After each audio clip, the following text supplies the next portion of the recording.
کہ ان مشرکوں کو عادت ہو چکی ہوتی ہے کہ یہ غیر اللہ کے دیوانے ہوتے ہیں اور اللہ کے لیے فرزانے ہوتے ہیں، اللہ کے لیے عقلیں استعمال کرتے ہیں، غیر اللہ کے لیے کوئی عقل نہیں استعمال کرتے۔ مثلا اگر تو اللہ سے ملنا ہے تو اس کے لیے جس طرح سیڑھی لگائی جاتی ہے، وسیلہ جو ہے وہ بنایا جاتا ہے، تو پھر سیڑھی لگ کے تو اتے جایا جاتا ہے۔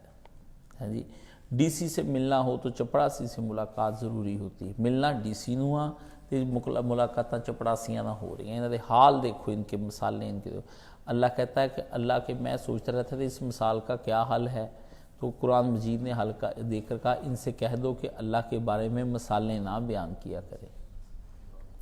خالق کے بارے میں مخلوق کی مثالیں، اور مخلوق بھی اس میں سے وہ جو بے جان ہے، سیڑھی تے چھت ہے جی۔ آپ ان کے کام دیکھیں، اس کو کہتے ہیں قیاس مال فارغ اور بنا الفاسد کا کلیہ۔ ان کی فقہ کے اندر لکھا ہوا ہے کہ فاسد بات پر ہی فاسد عمارت تعمیر کرنی۔